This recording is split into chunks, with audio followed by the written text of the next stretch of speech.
can hear you. It started? That loud. Started? Yes, it started. Hello, everybody. Welcome to Skating Unfiltered with Jazzy Foster and Coach Jeff. Jasmine, what are we... Oh, before we start, please subscribe. Press the button. Go down below and press the subscribe button. Turn on notifications for when either I post my other videos or when we post these videos that we have. So why didn't you say that in the beginning? It would be much easier. So because I got to teach you how to do it. Okay. All right. Well, I'm not doing very well. But so, what are we going to talk about this time? Well, first, before we jump into any topics or the questions that we have gotten from the first video, I just want to say that Evolution Sportswear has just put out their first, I think it's like newsletter that they have, and their first Spotlight Star Skater is Gabriella Pasquarella, which I think is well deserved, especially from her performance at Emerald Coast. That dog. Yeah, it was well reserved. She skated well down there. She stepped up. I think she, from what I understand, her older sister told her, "Listen, if you're gonna skate world class, you're old enough. You need to start skating." And she skated, and she did really, really well. Yes, she made it from the heats to semis and the long races, or not the long races, the outdoor races were really good for her too. The 10K. She was behind you, drafting you there for a while. I watched the end of the race and I was like, oh, it was basically second, third, fourth, all right going across the line in the 10K for it. She wasn't playing. She's going to be somebody to reckon with in the future. Yeah, I know. She was behind me the entire time. I was like, dang. Okay, so second thing that we have is USRSS.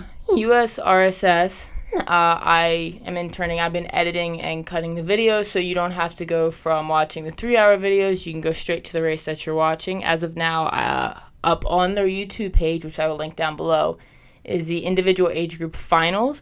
I have the medium heats as well as the long heats, and hopefully by the time this uploads, I will have all the rookie finals done with and working on those heats as well. Which I don't know how to do that. It's time consuming, but I like doing that on a daily basis sometimes, so I'm used to it. Well, that's good. Okay, so our first topic is we got a question about Novice. So first question for it, which was by Mike Godin. He said, why do coaches define novice differently, and how does letting seasoned skaters and skate novice that probably don't belong skate, does this affect the growth in our sport? Why do coaches define novice differently? I don't think it's necessarily how they define it differently. It's how does novice or not work to their advantage, in my opinion. Well, coaches do define it differently, and I think that is the problem with novice and rookie. And I think that both organizations have to have clear definitions and clear enforcement so coaches know exactly how they're supposed to handle this situation. So because of the different definitions they have for it. So let me rephrase. They do have different definitions, but they use more of what's novice and not to their advantages or disadvantages, things like that. Well, I think the RSA or USRSS has at least a definite what the rookie is. Yeah, but it's 2 years. You have to have been starting out for 2 years. The only problem is with it is, let's say I've skated USARs for so long, but then I try American Championships first time. I could, not me necessarily, but someone could I could skate rookie, but at that point it comes down to the coach's sport ethics and the skater's sport ethics. Well, do I want to take kind of the easy way in rookie, or do I really want to challenge myself in individual age group? That matter. And that's when it comes down to the skaters and the coach's ethics, not necessarily the organization. Because American Championships is still new. It's 4 years old. It's not like USAR's. US, that their internationals has been around for I don't know how long, before I was born. Well, like I said, they definitely, if the other part of the question, does this affect the growth of the sport? I absolutely think it hinders the growth of the sport, because that's an effect. Yes, I think that if you are a new coach and you have a brand new team in a brand new rink, and your skaters are definitely rookie or novice, and the other coaches are taking advantage of the rules, that hurts the new coach. And I think that we definitely need to fix that. So, Mike, I do agree that I don't know why coaches do it. It's unfortunate. Does it affect the growth of our sport? Absolutely, it affects it in a negative way. So, I agree with that, but like a lot. I was lucky enough to be able to skate novice with the rules in USARS that it was.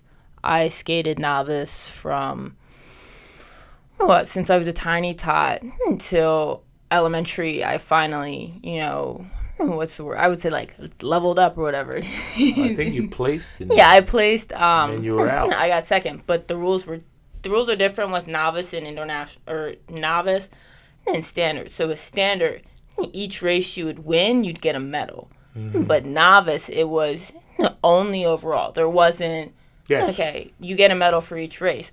So you had to place overall in order to get out of novice, or you would just.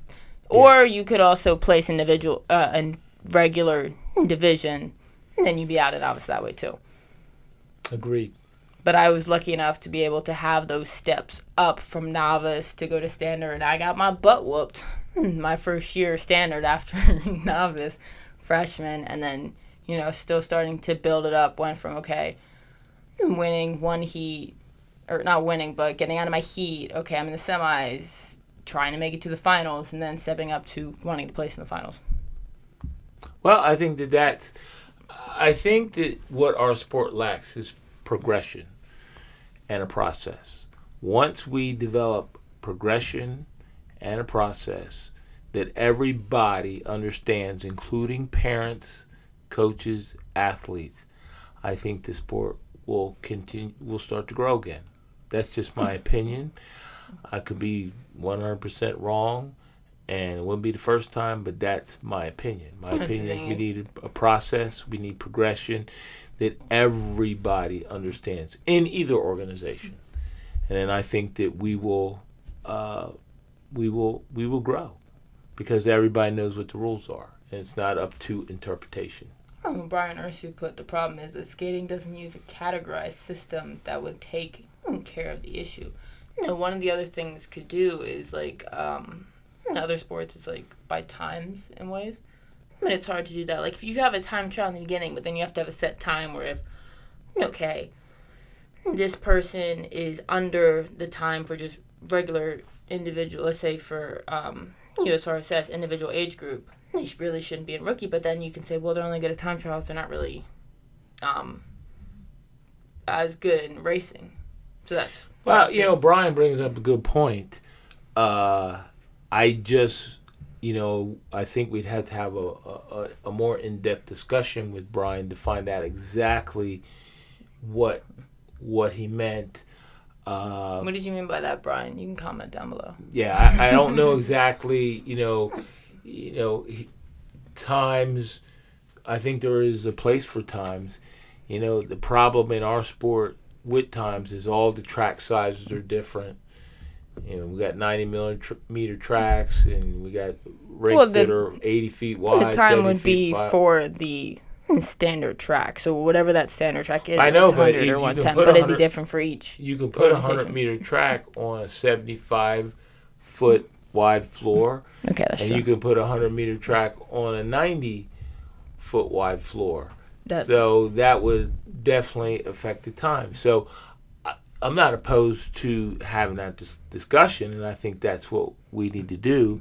I think that if there was a forum that was available so coaches could have those kinds of discussions probably live in text, they really sometimes don't happen. I think the RSA has some coaches forums that I've been on. Actually, also the U.S. RSS is having a coaches meeting, which I believe is February 2nd, and is going to be talking about, I think, also American Championships. They call it a town hall? Well, I don't know if I think this one may just be a coaches meeting. Oh, okay, it's a coaches meeting. For the coaches to help with I think the final things for American Championships, and also I think they're going to talk about rookie as well. Yeah, and I think that they're going to take that input. I think they're going to take that input to their board meeting to see what changes that they can make. And then we'll have to see what happens at the USA Roller Sports Board meeting, which I believe should be coming out in February. Usually they have the meeting. The last couple of times you've been able to listen on it, and sometimes you can, sometimes you can't. And then they put the general notes out, and then they put the published minutes out, which once they come out, we'll be able to dissect and find out the changes overall for the organization, and then the changes that are specific for speed, whatever those are. So I think that that might be, that should be coming up pretty soon. Usually the meetings are in February, and then we can convey to parents, coaches, skaters what changes have come about, and try to figure out the pluses and minuses of them. They might be all great changes. You never know. Mm-hmm. There is a skaters clinic in March. Yeah, we covered it in the last one, but I think it was like March 13th to the 17th. And at Brian Piccolo Park? Yes. I think Gypsy's running that one? Yes. Now I heard there's other people that can put in to be volunteers and leaders as well from last thing I heard. Yeah, that should be good too. March 17th through the 20th. Yeah, 17th through the 20th, Brian Piccolo Park Track and Road Camp. So, from what I'm reading here, I guess they're going to have the road portion up to snuff so they can actually do some races on the road course too, because it says Track and Road Camp. Mm-hmm. And the track, we haven't been on a bank track in quite a while.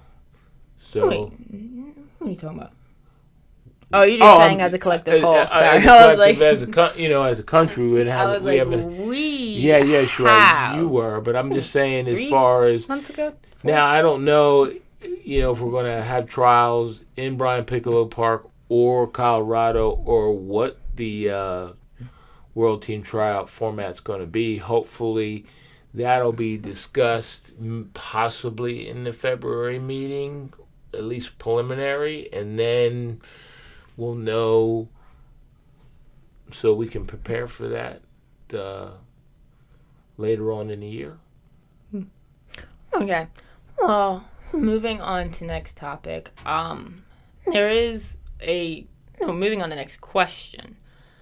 So it is a long question. So we're going to do, the whole question is, so what kind of training will it take to be competitive in the finals against the rest of the world? Do you do weight training? Do you use lactic training to enhance your abilities to race at a world-class level? Do you ride the bike with top cyclists to work on your race strategy for your outdoor racing? What kind of strategy do you guys use at the World Championships this year for your races? And who is the strategic mastermind behind it? Who is the strategic mastermind? I don't know. I don't know either. Well, the races at World this year, I think the most strategic race out of all of them is the 1,000. I did not skate that, so one of the questions you'd have to ask is the 8 skaters that did skate it. For the senior ladies, it was Kelsey and Vanessa. for a men, I believe it was James and Aiden. I could be completely wrong on that. I think you might be right on that one. I'm not sure. I think you might be right. I remember the juniors. I believe it was Danica and Paige missed the final by one spot. Gabe was in the final. I believe he got fourth in it. It was a good race no matter what. Well, I think that number one, we got to train harder. I think we also need to train together sometimes. You guys had those camps where you guys trained together, whereas the first time we meet each other, like all skate together, is what, a week, 2 weeks maybe before Worlds? But when we were skating, we didn't necessarily have camps. We just trained together. For instance, when I used to travel down to Roanoke, Virginia, to skate with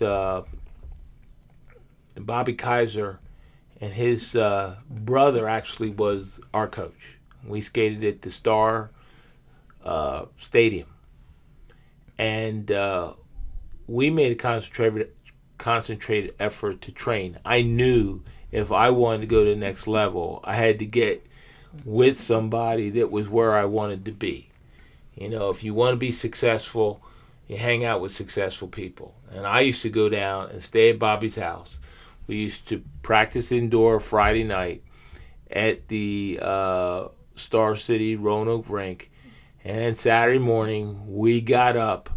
We skated all day Saturday.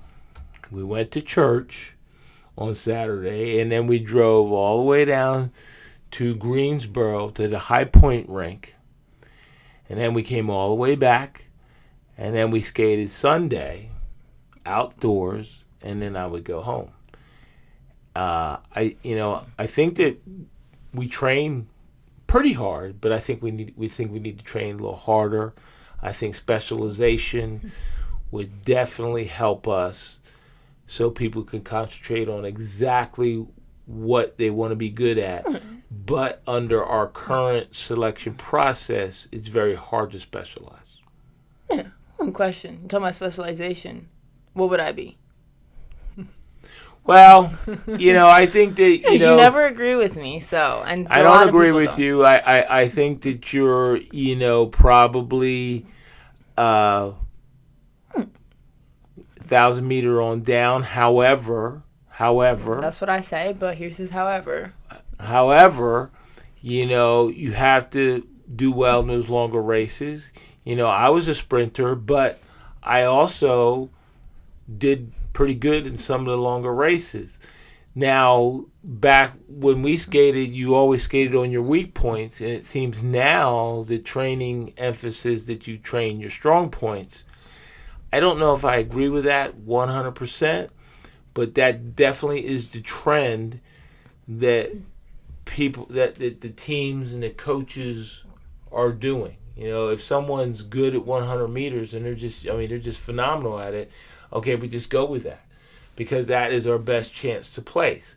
The problem is, in our selection process, you have to skate all the races. You can win a 100. You can win a 100. You have to do well in a 10K. Yeah, you could be the fastest person in the world in the 100 in the United States, and you can't make the team, so you never get to show that talent. So what if you think, if we did start specializing, do you think it would go back to, okay, I wouldn't be training or skating anything 1,000 meter or less. I wouldn't have to train 1,000 meter or more than 1,000 because we specialize, and I only have to skate these specific races to make team.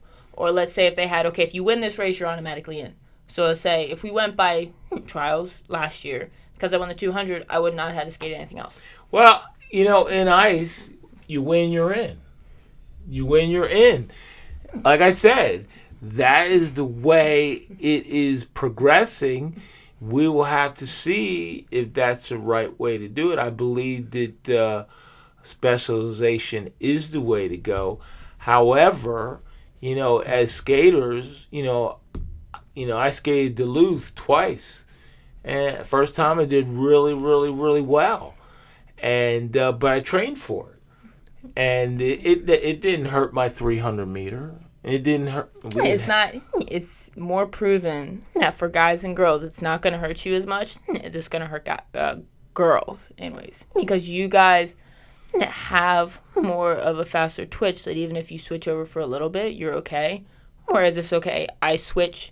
I'm focusing on my sprints, but if I keep doing that long stuff, but not like a recovery skate, I'm like hitting hard 20, 30, 40 minutes just going at it.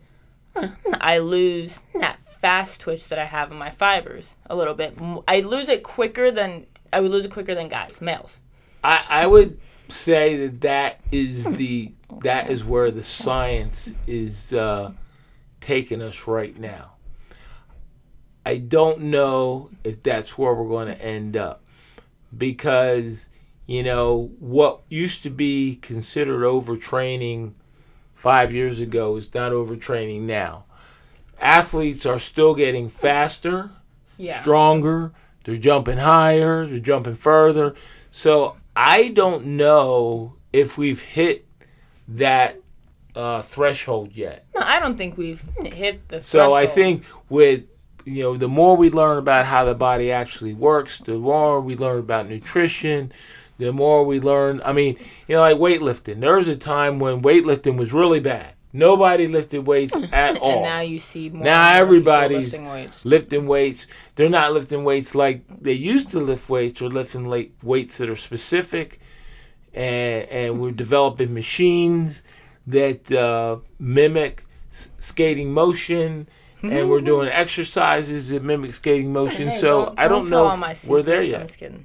I mean, just like that machine that they use at ice, where they're in line and on that the treadmill thing. That was really cool. So, I tried that. I mean, as people, we've invest more, you're going to see everybody's performance go up. And that's why I say with coaches, you always have to be learning, because, I mean, I don't train skaters anywhere near our ways to train them 10, 15 years ago.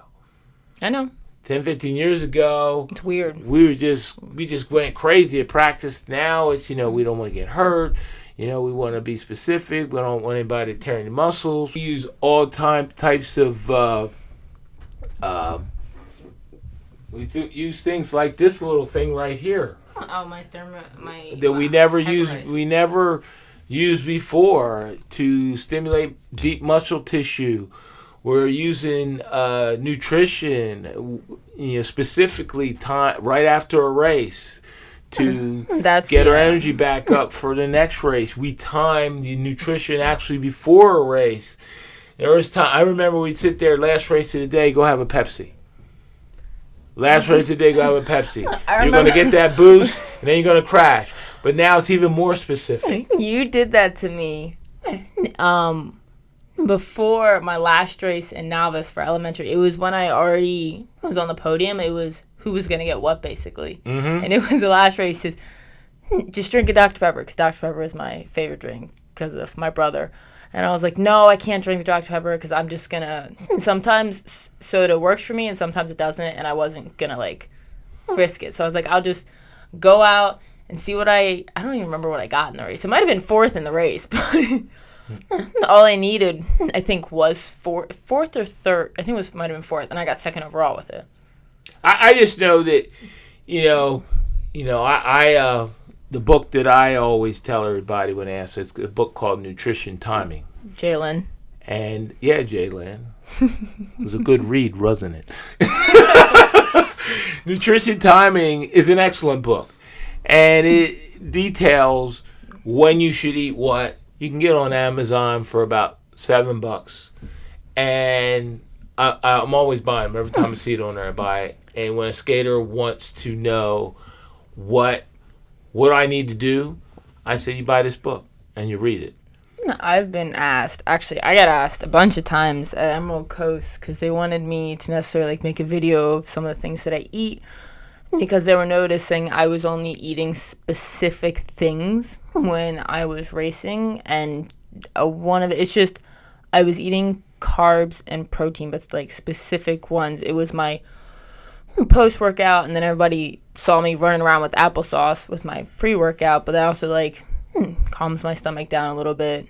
So that's kind of like my pre-workout. And then I also have my other pre-workout, which is Hammer Nutrition. So I go with that too.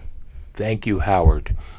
Yeah, Howard, Hammer Nutrition. You out there? I use that on every workout, every skating, every race. Apple cinnamon. Come on, guys. Yeah, apple cinnamon. Every time we go to a meet, I got to go to Walmart and buy all this stuff. Now I do buy it myself. Every single time. Yeah, I do buy it myself now. When's the last time you bought it? Emerald Coast. No, you bought food. You didn't buy my hammer stuff. Oh, no. I don't buy He buys he goes out and buys the food while I'm getting everything ready, like my skates, my uniform, so everything's ready. Okay, yeah, I do that. So I think it has gotten more sophisticated, and I think that we really should, not us, but maybe just have a discussion, different coaches on nutrition and weight training and how that affects performance, when to stop, when to go into your taper. A lot of people don't taper at all. What to eat, especially, you need to eat. I know kids that go, and they don't eat enough. So let's say 2 weeks later, they're like, oh my goodness, I was doing such good times. Now they're not doing well. It's because they don't eat. You need to eat. I also think that a sports diary is very good. I used to keep a sports diary. I don't do it anymore because I do the same thing all the time now, so it doesn't really matter. But when I first did my sports diary, I would always skate really bad in February. The Roanoke meet was always just a bad meet. But then I realized it was because I was working at that time 70 hours, 80 hours a week because of what I did on my job. And then it made it easier to deal with actually not doing well because there's really nothing I could do about it.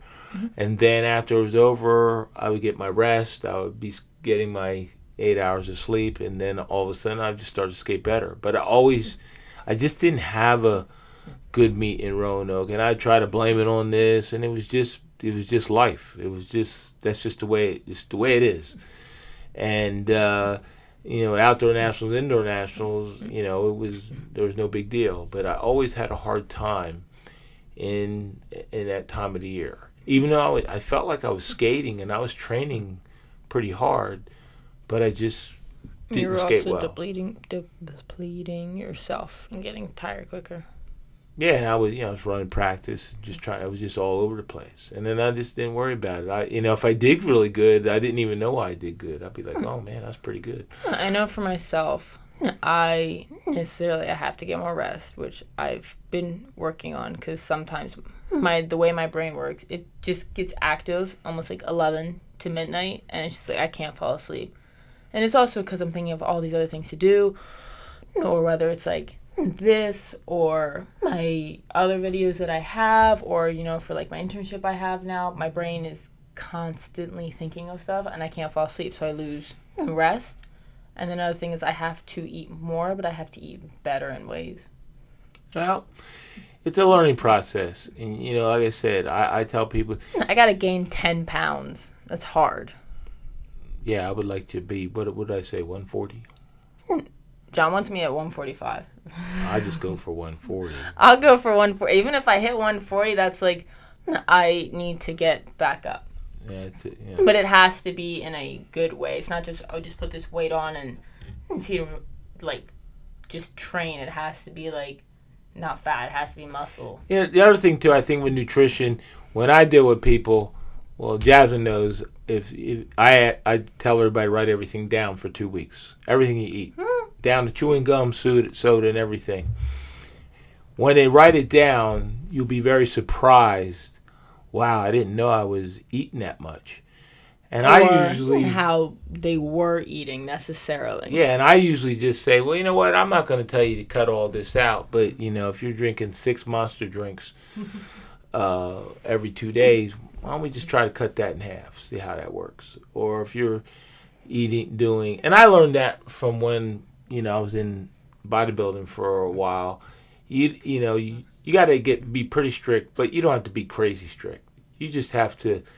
You would be very surprised how much junk you put in your body that you don't even know of, because it's just so easy and you just forget about it. Oh, but when you write it down. What did you have today to eat? I had 2 eggs over medium, wheat toast. I had a New York strip. That was dinner. I did go to Burger King too. I had 2 burgers at Burger King. But I think we talked a lot about that. We might have to move on to our next. What is our next topic? Yeah, we've kind of finished the question. It was also like, do you ride the bike with top cyclists? I don't ride the bike actually at all. Okay, rephrase. I don't ride the bike for like specific training. There will be time outdoors riding the bike. I have a stationary bike where I'll do some sprints on if I don't go to my training session, or I just do like a recovery ride on. I don't ride outside the bike with other people. Well, there are people that do it. I think one of the reasons is because it depends on your environment. Number one, we don't necessarily ride the bike that much because number one, like it's 4 degrees outside right now, so we're not going to ride any bike. We do have access to our rink 4 times a week. And when the weather breaks, we do have treks or town where we can actually skate. I think that riding a bike is a great thing, but you got to do what you got to do. If where you live, skating anywhere is at a premium, you got to do something else. When you can actually go skate at a facility every single day as long as it doesn't rain. And if it rains, okay. And then we have slide board. You have your slide board up at your dorm. Yeah, thank you. What is it, Dave Weber? Dave Weber. You have the portable slide board, so you can slide board every day at your leisure. Yep. But if we could skating would definitely be the best. But some people ride bike and it really does help them. I never did a whole lot of bike riding. We all have bikes too. We all have bikes. We all have just bikes. Don't ride. They're hanging upside down in the garage. Yeah. But we all have bikes. It's just that what happens is, when you have the option to skate or ride, we're going to skate. So, and we utilize a treadmill a lot. And a lot of people skating don't do that. What's next? I think our last one could be what's the plan to grow the sport starting in your local community? So we've been doing it for a while for our local community. Our rink operator is also really much involved as well. We do have like a TV showing races from nationals. We have the pictures of our team. We have our national team banner that we got probably like 6 months ago. We got it over the summer. Mike got it for us. Yeah, we got it over the summer. Yeah, we use a TV. Did we try to, make sure it plays during the session? We use flyers that we definitely target the birthday parties because that's where the new people come in. You're not going to. It's been my experience that the people that come to the rink all the time, they either would have joined the team already, and if they're not interested, they're not interested, even if they're fast. So we go and target the birthday parties, and now, pretty soon now, I'm going to have about, 2 months. I'll go there. Saturdays and Sundays are when you really can target people and talk to them about skating. Being at practice early, trying to start right away while people are still in the rink so they'll stop and check it out and be accessible to talk about it. We have our Facebook page. We have, of course, the videos that you put out that are linked to the rink page. Our rink operator is very supportive. The DJs are telling us, hey, there's a speed team. And we just picked up 2 this week. And we also have like the Learn to Skate classes as well that they always talk about for Kelly Archie, who runs our like beginner. Yeah, we have our Learn to Skate class. And then once they're, they have the basics down, then they come to one of our practices later if they still want to keep going. Yeah, we the learn to skate class is basically just learn to skate. I look at it as I'm trying to develop new customers for the rink. But it can be And they can go, they can go. It can be any roller sport. It's like once they have that basic, they can branch out whether they want to do hockey, speed, artistic, Exactly, derby. We just want to get them in the rink. And then once we get them in the rink, then, and if the rink is a safe environment for them to be in, they usually will try to gravitate to one of the teams. And we of course, hope they choose speed, but some of them, they choose art. A lot of people choose hockey. Some choose derby. But I look at my speed team as a business within inside a business. If the rink is not successful, I'm not going to be successful. And that's the way I've always looked at it. So we need to make sure we support our rink the best we can. And if the rink is doing well, then we have more people to pick from to try to get to join the speed team. And then we have a progression and a process for them. Learn to skate. Everybody starts on Tuesday. And the first month is free. And if they don't have any skates, they just use rentals. And they have to provide their own helmet. Once we decide, they're serious about this, we get them skates, a uniform, make sure they're part of the team right away and they feel part of the team. And then we exercise the mega practices, the league meets. Yeah, the mega practices are a big part of it as well. So they're not necessarily skating against their age, but skating against their speed in the beginning, so they get a little bit more comfortable. And then with the league meets, our league coming back after February 6th, I believe. Well, I'm just saying in general because we haven't had one for a little bit because of COVID and things like that. And now having that back, a lot of beginner skaters and I'm going to skate it. You just skate, be on your skates. And anyways, but it gives more people a place to skate. And then the next one, where is it? In February?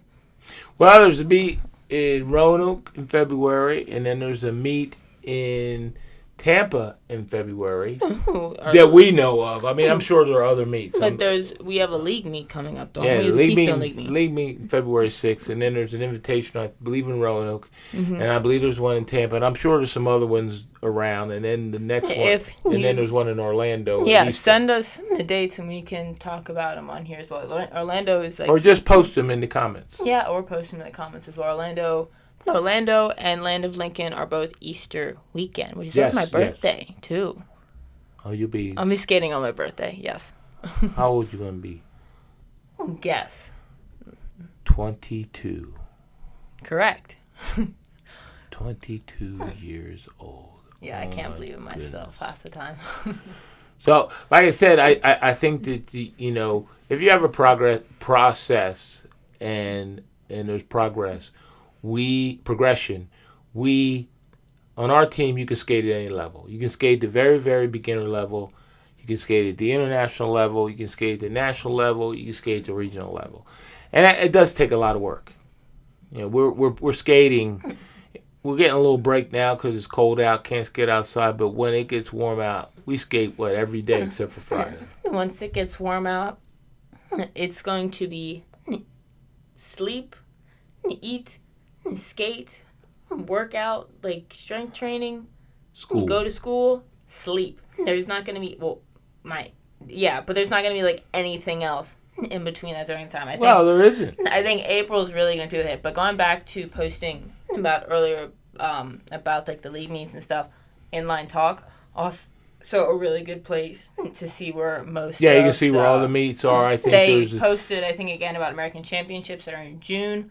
A lot of people post their events on there as well. An inline speed skater, and there's inline speed skater, and there's inline hangout. Inline hangout. There's a bunch of them out there that, you should be able to really, find out. The ones I know. And then also probably with Evolution Sportswear. Yeah, they're going to be posting a lot of stuff too. So you better find out. There are a lot of good avenues out there that people are, talking about skating, and where everybody's skating. We're just trying to do something a little different. That is, and hopefully you like it. If you don't, I'm sure you let us know, and we will change it to what needs to be. But also, if because there were people that asked me about nutrition, if you really want to know more about like nutrition, what I do specifically, you can message me about it, and I'll let you guys know. Yeah, probably the best. We should take. It's too bad we don't have a picture of your supplement table out there on top of the microwave. We don't need everybody knowing everything. I mean, it is. It's actually it's not a lot, to be honest. Some of them are yours, but it's like protein shakes is like a thing. Yeah. that we Meal replacement when you're on the go and you can't eat. And, I always make sure I have food. You will see me around with that salmon bag, just walking around with it, or I got some applesauce in my mouth. An ugly salmon bag. Oh my goodness, but it's nice. It's nice and portable. And Who bought that? I think you did. I think we bought it when we were in Emerald Coast one year. That thing is like 3 years old. Yeah, we take it everywhere. And you can put ice in it, keep your food all good. Mm-hmm. So we do that. But is there anything else? I think we've covered enough for this. Yeah, I'm sure. Yep. Like this I said, maybe longer. Yeah, maybe a little bit longer, but hopefully you'll like it. And like I said, don't forget to subscribe and hit the comments. And let us know what else we want to react to, what you want to talk about. We might go a little off topic. Hopefully in the next month or two, like I said, when both organizations have their board meetings, we'll be able to go over the printed changes that they have in store for us, talk about it. Probably they'll be already done. Whatever they're going to do. And we just talk about it so you have an understanding of why things happen the way they happen. Sometimes they're good, sometimes they're not, and sometimes they're just things that just have to be done. But and I'll also link Evolution Sportswear's newsletter down below, as well as the USRSS YouTube page. So if you were at American Championships and you want to watch your race specifically, again, I'll try to have all the heats out hopefully by next week and work on the relays after that. Yeah, and then I can have my office back. Oh my goodness, you're not getting the office back, sorry. Okay. All right, well, thank you for tuning in, and thanks for watching. We hope you enjoyed it, and that's it, right? See you next time. Bye.